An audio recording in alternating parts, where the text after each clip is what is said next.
Cloning is a huge topic on every Star Wars fan's mind right now, with Baby Yoda and the Mandalorian, and Sidious returning. Primarily, whether or not our green little friend is a clone or not, it's still intriguing. But what's still coming to light is how and if the planet Kamino is somehow involved with him. We know that Dr. Pershing is somehow connected to Kamino judging by his arm patch, which matches a symbol seen on the clones in episode 2. I've already done a few videos about that, so definitely check them out if you haven't. With Kamino in mind, today I want to take a look back at this backwater planet and dive into why and how they became so good at cloning in the first place, since it will help us know if they could have cloned Yoda during the time of Sidious and Plagueis. Very little is known of Kamino in the new canon, so we're going to be delving into Legends material, particularly the novel Darth Plagueis. In the novel, Plagueis sets in motion the grand plan for the Kaminoans to create an army of clones. We learn in episode 2 from Dexter Jetster that the Kaminoans were already very successful cloners and very good by this point. However,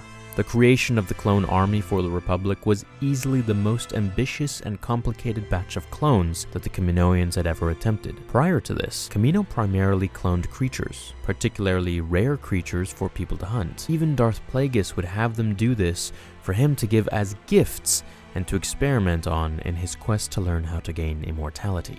But how did they learn to clone, and why were they basically the ones who knew how to do it so well? According to the book Plagueis, which provides a great answer to both questions, Kamino was a land-based planet for millions of years, preceding a great flood that completely inundated Kamino. This happened about 19,000 years before the Battle of Yavin. With such a catastrophe looming, most species would have left their planet for refuge amongst the stars, but the Kaminoans instead constructed massive stilt cities that were completed even as the oceans on their world were rising and submerging the continents. They had also turned their considerable intellect to the science of cloning as a means of ensuring the survival of their species, and along the way, had taken genetic replication farther than any known species in the galaxy. So there's our first answer. Kamino started cloning themselves before anything else so they wouldn't go extinct. From there, they further developed the art and branched out to other species, and as it turns out, their location in the galaxy was the only reason they were able to do this. As you may recall, Kamino was near the Rishi Maze, which was actually out of the main galaxy. It was so far away and so remote that the Jedi, including Yoda, who had been around for hundreds of years, had never even heard of Kamino since it was out of the confines of the Republic. Since they were outside the galactic rim, the Kaminoans performed their work in secret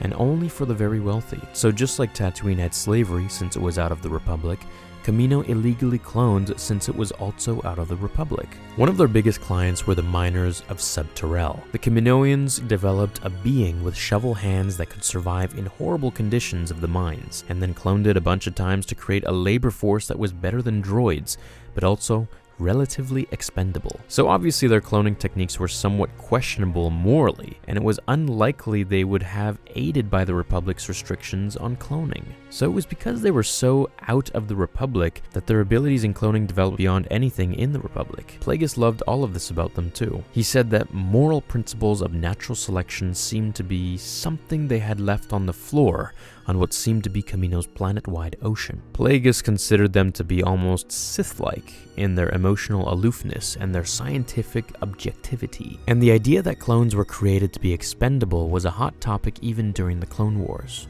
The Kaminoan cloning abilities, though, were far from perfect. Different species proved more difficult than others. Non-sentients, for example, were much easier to clone than highly sentient species like humans, especially if you want to modify their behavior. Force users were also next to impossible to clone, according to the Kaminoans and Darth Plagueis.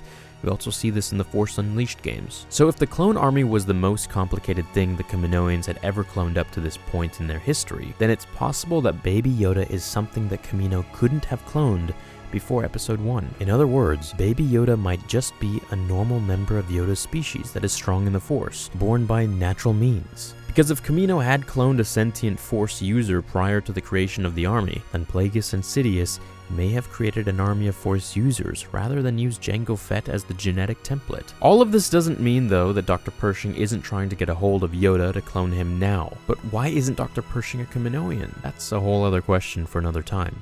One I hope that's going to be answered soon. So what do you think of all this Legends material? Do you think they're going to stick to it with canon, or do you think it's all out the window? What do you think Star Wars should bring back in canon? Or are you interested to leave it all behind us and let the past die and just move forwards? Personally, I really love Legends, so I think they should pick and choose some of the good stuff. Let me know down in the comments below. Thank you for watching, and I'll see you in the next video. Until then, remember, the Force will be with you, always.